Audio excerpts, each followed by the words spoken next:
More queenly. Once a queen, always a queen. Nandito na sa Zamboanga Peninsula, ang ice candy ng bayan. Frostville Ice Candy. Ito ang ice candy na kinagigiliwan ng lahat. At ngayon, pwede mo ng pagkakitaan. Mga partners, be a Frostville Ice Candy reseller at kumita araw-araw.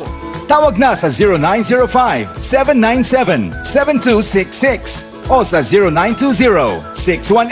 0920-618-9164 o bisitahin ang Facebook page Frostville Ice Candy Zamboanga. Basta Frostville Ice Candy, ice candy ng bayan.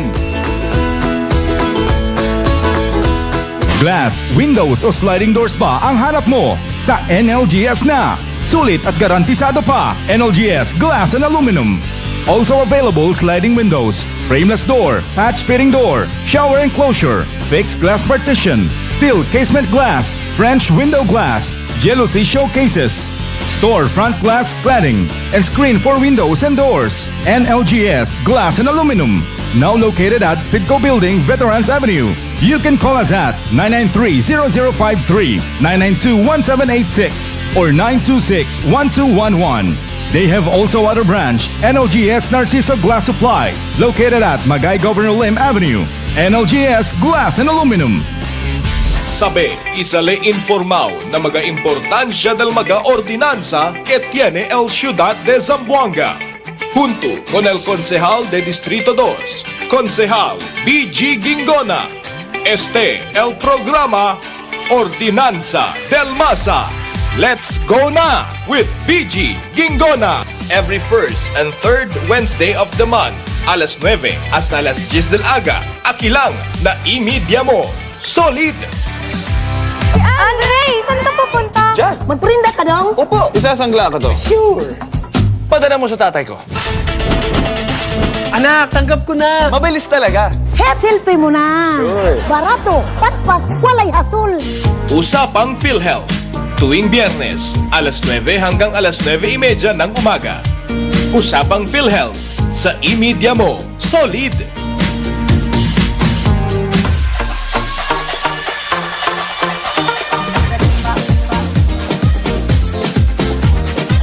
Zamboanga, di ato neste.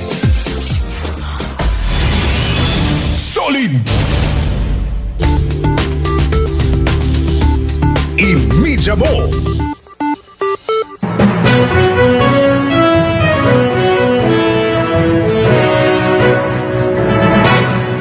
This is the Zamboanga Task Force COVID-19 Advisory.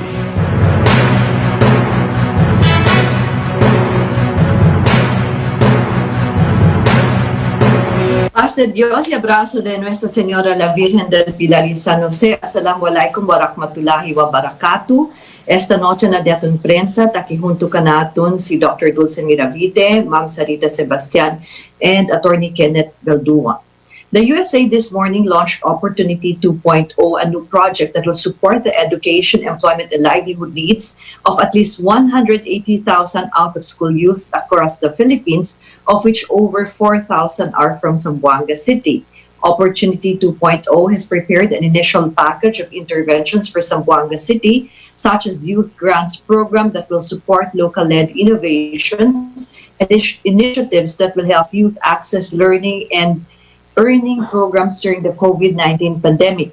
The program also will continue its support to the Zamboanga City Youth Network of civic engagement activities and post-training activities for the youth accessing TESDA online programs or TOPS. The 5-year 1.9 billion peso or 35.5 million US dollars Opportunity 2.0 Second Chance Opportunities for Out-of-School Youth Program will work with the Department of Education and the Technical Education Skills Development Authority to augment their ongoing programs to provide relevant education, employability skills, and work experience.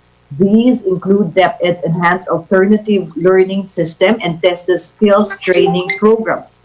The program is implemented by the US-based Education Development Center, EDC, with partners Accenture Philippine Business for Education, Catholic Relief Services, Voluntary Services Overseas, and Simeo Inotech. We thank USA through the search for this project, and we are also very eager and excited to give our young people the opportunity to be transformed. This morning, the city government met with different barangays, religious and security sectors, including representatives from private memorial parks, discussed about the forthcoming Zamboanga Hermosa Festival and the observance of All Saints Day and All Souls Day. The city RMO, being Task Force COVID-19 Secretariat, together with the city administrator's office, will come up with the recommendations for the issuance of appropriate executive orders anytime soon. Our orders, however, will be based on the guidelines issued by the National ATF Resolution number 72 dated September 17, 2020, which includes the following.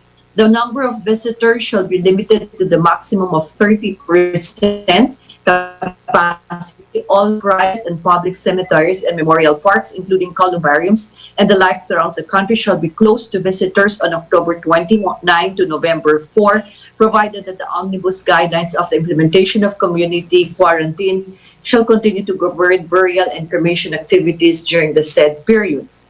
Our Kadiwa on Wheels or mobile market, a joint project of the Department of Agriculture, BFAR, DTI, and LGU, so the City Agriculture's Office served Barangay Kulyanan today, providing fresh farm produce and affordable prices. On September 24, the mobile market will be in Aplaya, Barangay Manikaan. The local government academy has named the Kadiwa on Wheels one of Zamboanga's city's best practices in the COVID-19 response to the entire country. The incessant rains battered Zamboanga's city and the barangays of the city, submerging houses and other properties, as well as rice fields, and destroyed some government infrastructures. Per report of the CSWDO, some 200 houses were either totally or partially damaged in barangays Taluksangay, Talisayan, Kulyanan, and Barangay Kabaluway. In the latest assessment of the City Agriculture's Office, reported that a total of 6.5 million pesos worth of crops, mostly in Kulyanan, Kabaluway, Gapu, Mercedes, Recodo, Giwan, and Talisayan, were damaged. The amount covers 143.5 hectares of rice field and seaweed farms. The City Engineer's Office has yet to finalize its assessment of the damaged infrastructures. We have provided immediate relief assistance, but additional aid will also be given to those affected during the calamity. So, esta noche, uwi kita con Attorney Kenneth Vincent Caldua.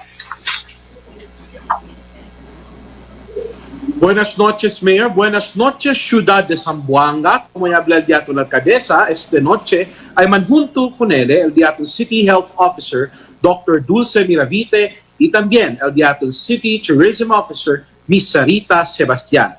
Y ahora para na mga preguntas del miembros del prensa para con el alcaldesa. Desde RG Go, what are the preparations that are being done for the upcoming Zamboanga Hermosa Festival? RG, as mentioned last Monday's presser, the city government will be concentrating on quarantine and COVID-safe activities that will mostly be virtual. We will still have the Mascota Festival, there's a TikTok challenge, and there's also a repaso del diferente mga actividades that were celebrated last year. However, Archdiocese, through the Shrine coordinators, will also come up with their own religious activities, and I think the highlight is the coronation of our Blessed Mother Mary after 60 years. In the past, according to Derek Evangelista, it was Mayor Cesar Climaco who crowned the Blessed Mother 60 years ago. At this time of the pandemic, kilaya el celebración de siendo el mga mass gatherings na continua siempre prohibido. RG, the activities is really tempered this time, bienveno raw, por eso concentrado na mga COVID-safe activities, and activities will be mostly virtual-based. Do we have any plans to use technology such as wristbands for contact tracing like what is done in other cities? Well, we welcome such technology and innovation for Zamboanga City. However, the City Planning and Development Officer, Engineer Rodrigo Sicap, will be putting up a recommendation for the DICT and the Ateneo de Zamboanga to come up with an Android-based phone applications for geotagging and contact tracing that will utilize technology to help our contact tracers, since there are 600 contact tracers to be hired by the DILG and around 300 from the local government unit. Desde Angelique Alejandro, que modo kita de preparado, especialmente ahora de experiencia aguacero. Y el CDRRMO ba preparado también responde na mga barangay si en tal caso ay tiene el mga kalamidad. Angelique, desde antes pa, el training di ato ng mga barangay response teams di aton on disaster prevention. Let us always remember that under our incident command system, the first responder should always be the barangays. That is why when the incident in Talisayan happened, the barangay, through our very active chairperson, Cap Janet, and the officials, responded immediately only when they needed assistance of the local government unit did they request. But the first responder should always be our barangays, BDRMs. Mayor, you mentioned na to que last presser diaton que el uno razón o el primer razón por qué taman kalayat el virus amo kay mucho ya aura mga parties que ta sucede. Tiene ba tu plano para hacer prohibido con este conducta de mga parties o mga otro celebrasyon? And then antes na presa el Task Force COVID Shield General Eliazar Ablagane kaya sila mga kuhida o nakilos mga residente ketan party na tagig hindi usal social distancing. We would like to ask everyone that the city government will fully comply with NIATF, but in order to protect us, we should really temper al di aton mga celebrations. What is a limit of sacrifice that we do now compared to having COVID in the future because of our celebrations? I think we can still celebrate our birthdays and parties virtually without involving other members that will be risk because of COVID. So, numasa kita kontaya ko ng mga otro por medio del comida y celebrasyon, mientras pwede man kita siyempre celebra en este tiempo por medio de la llamada lang na cellphone or mga virtual celebrations that are safe for the family. The question of Ms. Julia Alipala as to the cause of destruction as well as the number of families displaced have already been answered by our mayor in her opening statement. At this point, we shall direct the questions of Ms. Letty Militante to our honorable mayor. There are talks that government employees, to include officials, are not observing the health protocols in the conduct of birthday parties as well as other similar celebrations. There are also burials being attended by more than 30 persons. How can we ask the cooperation of the ordinary people in the community if government employees and officials themselves are not complying with the guidelines? What is your reaction to this, ma'am? Well, it first should start with the local chief executive. As mayor, I really have to be very firm on the protocol observance. That is why we would like to ask the public to report to us kung todo di aton mga opisyales de gobyerno, itamben mga kompanyeros de gobyerno, pabor observa el mga safe protocols kay el COVID hindi ta iskuhi. Necesita kedal buen ejemplo, el daton mga celebrasyon, si puede, habla evitaya lang en este tiempo por causa del pandemia. Y también na mga diferente mga habla kita funerals, we should also observe the 30% under the MGCQ. How does the abduction in Sirawai, province of Zamboanga del Norte, affect the present peace and order situation in our city? How safe is Zamboanga City from the so-called kidnap for ransom groups? Are some of the members of these kidnap for ransom groups already inside the Zamboanga City territory? Earlier reports reveal that 2 mayors in the peninsula are under threat. Is this true? Yes, this was revealed by the Philippine National Police that 2 mayors in the peninsula are under threat, and the likelihood of kidnapping is also to happen because according to our 102nd Brigade Commander, General Nicolas, that this is also a pattern established since last year. That is why I'm appealing to everyone that the kidnappers will not choose their kidnapped victims. For as long as they have the opportunity, they will always strike. We have been warned and forewarned since 2 weeks and last week ago about kidnapping operations and terrorism. That is why I ask everyone to apply their safety protocols, stay at home because of COVID, and avoid crowded places and report suspicious-looking persons, backpacks, items, whether it's male or female, bearded or not. Please report to the authorities for everyone's safety. The last question of Ms. Letty Militante, the Christmas season might be the period where we can have more cases of COVID coupled by the opening of shops, restaurants, among others, which means people are now going back to work under the new normal. Are we ready and capable to face this scenario? Well, no matter how much a local government unit prepares and spends, it will still be depending on the cooperation of our constituents. Por eso, ben importante gayot para menoragat kita COVID, ayuda vosotros con el gobierno local, disiplina gayot yaton mismo cuerpo. Desalehayan lang kita, avoid any social gathering for now because this can wait until matters normalize. Later on in the presser, I will be reminding the public again on our COVID minimum health standards that we expect because we will never go back to new normal for now because COVID really is very apparent. Thank you.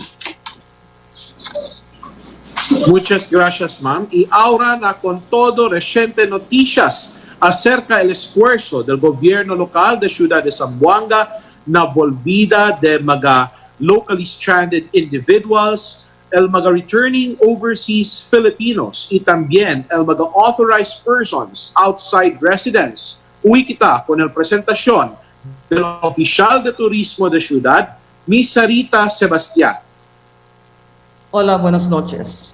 Base na datos, tenía 32,027 LSIs, ROFs y A4 y al llegar a diatong ciudad desde el mes de mayo. Ese día tiene 372 ya llega pasando na Aeropuerto Internacional Pantalan Inalicomo Boundary. 6,246 LSIs, ROFs y yaman avail na programa del gobierno local bao na liderato del alcaldesa Ben Climaco, el libre cuarantina y RT-PCR swab test. 4,974 ya gradua y tiene pa kita 1,261 que adentro pa siempre na facilidad de cuarantina. Mientras tanto, la Oficina de Turismo Local ya participa este día por medio del Zoom, el clarificatory meeting y updates del Interzonal Movement Guidelines. El Junta ya inicia el Department of Tourism Regional Office 9, el señor Alvin Lucero ya representa con el DILG Regional Director Faisal Abutasil, mientras el mga tourism officers de Zampen y Basilan ya atiende también. Ya tiene buen éxito el mencionado junta con cuantos clarificación ya hace con el DILG por causa del movimiento del A4 y estudiante que gente residente del ciudad de Zamboanga donde necesita cumplir mga health protocols. Muchas gracias. At this point, from the members of the press, Ma'am Sarita, other cities are now preparing their respective local tourist destinations, such as the city of Davao. What is the plan of the city government in opening up our tourism industry? Are we considering that COVID cases are increasing continuously in the preparations being undertaken for these tourist spots? We are in the same timeline. El Ciudad de Zamboanga, bao na Oficina del Turismo Local, ta prepara también para el abrida del cuantos tourism sites aquí na Ciudad de Zamboanga. And we are doing the complete staff work. And yaman submit kami na Oficina del Diaton Alcalde para ver pwede sila man review and hopefully when the guidelines has been approved, then the local government through our mayor ay hace formalmente el anuncio si cosa mga tourism sites que abri in the days to come. Can you please clarify the differences between letters of acceptance, entry pass, letter of coordination, and do the LSIs have to secure all of the above-mentioned documents? In Zamboanga City, after complying with the other requirements, once you register online na diaton Turismo Local de Zamboanga Facebook account, tadali kita el entry pass. This is in a way como notice of coordination. Under the guidelines, mga LSIs necesita man coordinate con el LGU, especially na end destination. El letter of acceptance, for a while in Zamboanga City, we were issuing that, but we do not issue that anymore. What is important is the entry pass. It is just like a notice of coordination. Necesita pa ba el barangay clearance or certification estaba na diila barangay aquí na syudad si bolbe sila aquí? Como amo ba este el man upload para el prueba kay sila residente aquí na syudad de Zamboanga? Sí, si no hay tu barangay ID de por sí, necesita tu el clearance desde el de tuyo barangay donde tú está, porque cuantos mga vivientes sa tumabentaha con el programa que te ofrece el gobierno local. That is why we require the proof of identity y también taman counter-check kami na tal barangay si deberasan usted or ustedes takeda aquí na ciudad de Zamboanga. I-aura ma'am, tiyan na ba ito mag-anunsyo o aviso para na diyaton mag-compoblanos? Sí, especialmente aquel tabla APOR sila. Considera ustedes APOR si ustedes tatrabaja aquí na ciudad de Zamboanga. Si tanda ustedes na otro lugar y también volver para aquí, si queda ustedes por largo tiempo na otro lugar, maskin APOR ustedes, necesita ustedes cumplir el health protocols del ciudad de Zamboanga.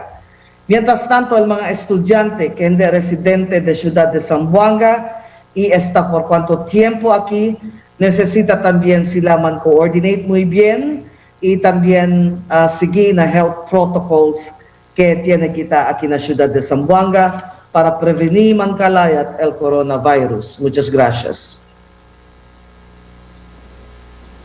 Muchas gracias, Ma'am Sarita Sebastián y todo el personajes del turismo local de Zamboanga que talina frontera para ayudar con el diaton mga compoblanos volver aquí na ciudad de Zamboanga. Zamboanga, di aton este. Solid! Piaggio, the latest tricycle invade Zamboanga. Este el Piaggio 3-wheel wonder. Piaggio, el único tricycle que tiene reverse function. Piaggio, el único tricycle que tiene el 200cc gasoline engine. Y safe el baga pasajero. Rain or shine, bien bonito. Avail the easy installment plan only at Timothy Marketing. Timothy Marketing, MCLL Highway, G1 Zamboanga City. Or call us at cell phone number 0997-697-6389. E-telephone number 984-0848.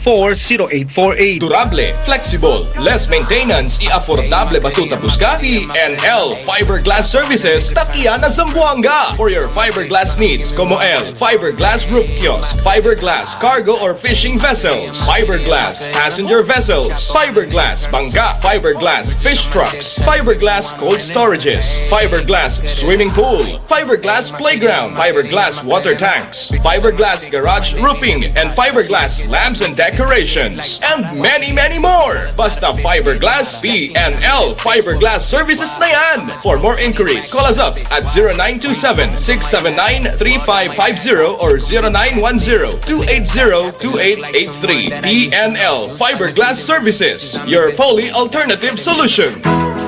On Stage and Vest TV Production, in partnership with Immaculate Conception Elementary School and RNC Chocolate for Charity, proudly present Project Songbook, a book drive for indigent children. Be a hero by donating new or gently used books for nursery and elementary. For more inquiries, please call Direct Charlie J. Villanueva at 0926-025-4236. Stay updated for SCC advisories. Assalamualaikum warahmatullahi ta'ala wabarakatuh. I'm Palma Ajilani Sarapuddin, the Dean of the Department of Allied Medicine. Our department is offering midwifery course and test the program related to health like practical nursing and caregiving.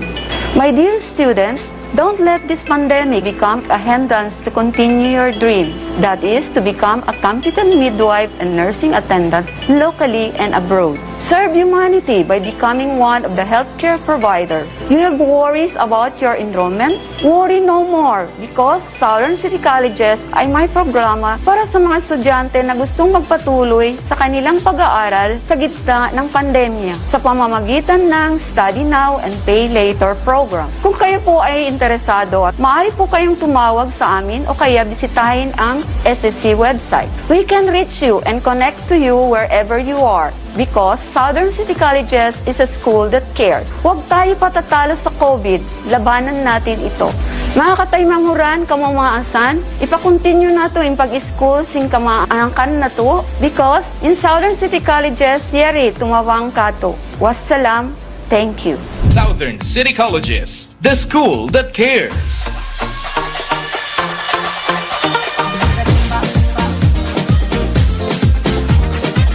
Zamboanga, di aton estate. Solid! Imidya mo! Iaura para na con todo reciente estado de mga caso de COVID aquí na diaton syudad, uwi kita con el presentación del oficial de salud da syudad, Dr. Dulce Miravite.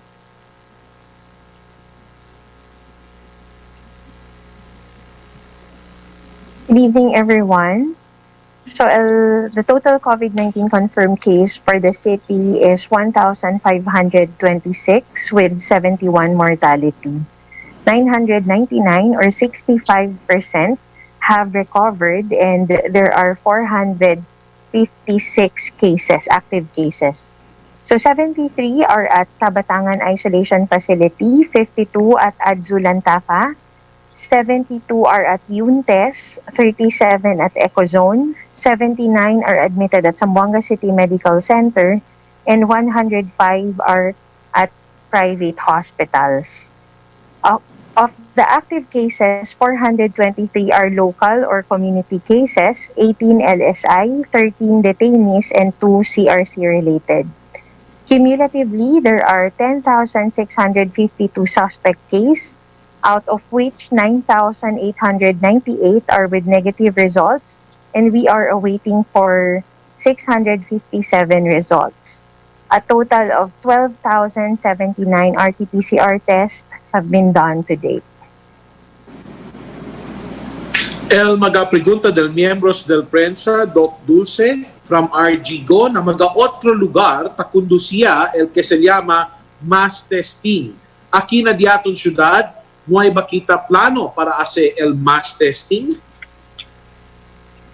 Actually, Ma'am RG, no, we are already doing the targeted testing. So most lang, taas kita ko na diaton testing na diaton mga close contacts, pati na diaton mga frontline service providers.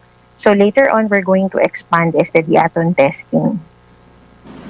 Tiene ba necesidad para ase este mass testing aquí na diaton syudad?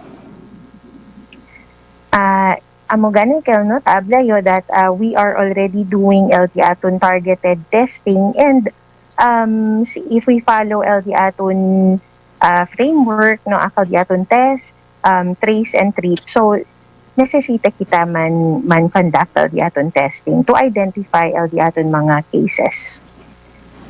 ¿Cuánto mga testing kits el tiene kita este tiempo Suficiente pa ba kay mucho pa ustedes con quien debe hacer el swabbing? Yes, right now, pakita about 3,000 testing kits and tan procure pa gani kita more of the test kits. Este momento, ¿cuánto mga swabbers kita tiene na diato na oficina de salud? So, kita 30 swabbers. Cosa ya ahora el presente testing capacity del ciudad de Zamboanga? Daily, pwede kita man-test about 250 to 300. From Angelique Alejandro, ¿cuánto mga barangaya el tiene registrado caso de COVID-19 y tiene ba ustedes el dato si cosa estos mga barangay? Okay, so Ma'am Angelique, out of the 98 barangays, kita 61 barangays, kalya mga kaso. But atal mga active cases as of now, there are only 52 out of the 98 barangays with active cases. So the most barangays with the most, these are the barangays with the most number of cases. Na number 1 di aton Talon-Talon, and then Tetuan, Tumaga, Calarian, Baliwasan, Santa Maria, Putik, San Roque, Mercedes, San Jose Gusu, Ayala, Mampang, Amokel, mga barangays with cases more than 10 active cases as of the moment.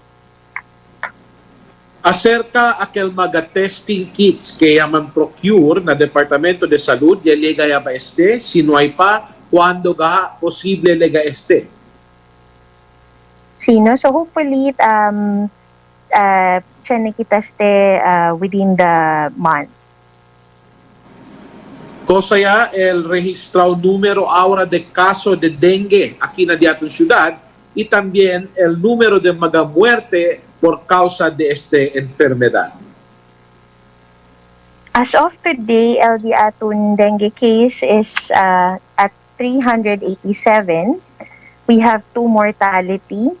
And el mga barangay onde gani kita tiene mucho caso de dengue is na Santa Maria, Mercedes, Tetuan, Talon-Talon, and Sangal. Ahora que ta entra ya el tiempo y ulan, cosa mga enfermedad el tiene o adquiri el mga individual. Mira kita that we have cases of acute gastroenteritis or el diarrhea. And then, naman kita mga kaso de acute respiratory infection, which also can be symptoms of COVID, no? So, and kita mga baha na mga lugar di aton na mga barangay, so can increase el risk di aton for leptospirosis and other mga viral infections. Fuera con el COVID-19, cosa pa otro mga enfermedad el que ta subi base na de ustedes datos. Gano no, most common is el diaton acute gastroenteritis or diarrhea, respiratory illnesses, talitamin el diaton cardiovascular diseases and diseases of the heart. ¿Cuánto día usually tasale el sintomas de COVID-19? Y base ba ng estudio del World Health Organization, porque tiene otro mga individual, maskin tiene sila close contact ng un pasyente de COVID, tasale que sila negativo en este enfermedad. So base na di aton mga studies, no, el range cuando tasale el symptoms siya infect el unuhente is from 5 to 12 days. But el most common is within 7 days from the time yan infect po nel gente. El mga otro hindi tan tapon because they are really mindful and they practice el di aton minimum health standards. So chene gayod sila cuidado, no, and they really practice and observe, especially always wearing a mask, maintaining physical distancing, and practicing hand hygiene. So these are the 3 very important measures to really prevent from getting infected. Porque ta continua subi siempre el caso de COVID-19, siendo stricto man el implementación del datos minimum health protocols. Okay, so these are the reasons why tasubial di aton mga kaso, no? So one is we have increased testing capacity because we have 4 laboratories already in the city. So the more people that we test or get tested, the more cases are detected. Por eso tasubial di aton kaso. Another one could be because we have sustained community transmission already, no? So tamira kita, tiyaniagat kita sustained community transmission. And then increased mobility and increased contact del di aton mga individuals, no? Those who are going out, those who are having increased contact, so that increase the risk of exposure and the risk of getting infected. And sometimes, no, hindi kita man follow strictly LD aton minimum health standards. So these are the reasons porque tasigi continua subi LD aton mga kaso. Lastly, Ms. Julie Alipala is asking if you can provide up-to-date details of COVID cases. She says that profiles of these patients have been very late lately. Okay, yes, Ma'am Julie, we will provide for the details. Por último, Doc, el dito yung aviso para con el diatong mga kompoblanos. Yes, no? Kaya lang kita abla that the services, LD aton LGU tadale, LD aton City Health Office tadale, especialmente na di aton mga isolation facilities are free, libre, hindi kita takobra.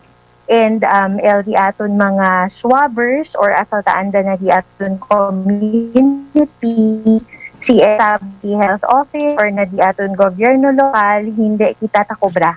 No? So, mga tiyan mga testing fees are the private laboratories or those that are the health office or no. So, and again, let us be mindful and really practice LD aton minimum health standards for us to be safe. Muchas gracias, Doc Dulce Miravite e todo el mga personajes de la Oficina de Salud, el diaton mga médico, el mga nurse y otro pa mga trabajantes de salud na de ustedes dedikasyon para salvar con el vida del diaton mga kompoblanos. En este momento, uwi kita con el mensaje de la alcaldesa de Ciudad de Zamboanga, Mayor Beng Clima. Muchas gracias, Attorney Kenneth Valdua, Dr. Dulce Miravite, Ma'am Sarita Sebastian. It is in challenging times that we see angels in disguise in our midst. While some communities were underwater caused by incessant rains in the past days, we saw our security forces taking time out to share their time of little resources na di aton mga community. Our gratitude to MPLT 11 forces and those who showed their generosity and kindness for others in times of need. Once again, I have designated Councilor Elking Umaga to be my point person in disaster response, who so already responded in the Talisayan incident together with Councilor Pareja and the very recent fire that happened in the building. In closing, I wish to highlight that Kenekwidao or TC campaign, an information drive against the COVID-19 pandemic, which is the risk communications team launched today. The campaign highlights minimum health standards and personal responsibility in protecting self, community, and the city from COVID-19. When we say Kenekwidao, it is an expression of love and affection. I am telling you that I care for you, that I am thinking of you, and that I am waiting for you to return happy and safe. Living in times of COVID-19, Kenekwidao applies to our new normal, where everything we do for ourselves and for others must be done with utmost care, because I protect you, you protect me. Protect yourself is the best way you can by staying at home if possible, avoid social gatherings, and avoid eating in public if possible. But if you need to go out, then You must always wear your mask properly, wash your hands often with soap and water or alcohol, and stay at least 1 meter apart from each other. These are simple steps, but they are very important because they protect you, your family, your community, and our city. If everyone is taking care of each other, we can indeed beat COVID. Pero el responsibilidad sa esta naman di aton hindi todo na gobyerno. Por causa ta apelagatyo, en ese tiempo de normalización na new normal del COVID, evita kita el mga parties kay amuste out causa COVID. En calor di amon todo con Sheila Covarrubias junto con Tenil Canlas, el COVID Communications, Risk Communications, si Garnet, Christian, and Sed, together with Dr. Dulce, Ma'am Sarita, Attorney Kenneth Valdua, and then Dar City Government. Let us pray for all our COVID victims, for all those that died, and let us pray and support our frontliners. Remember that the best thing that we need to do right now in COVID pandemic is to stay safe by staying at home. Muchas gracias y vaya con Dios. Have a very safe and happy weekend ahead.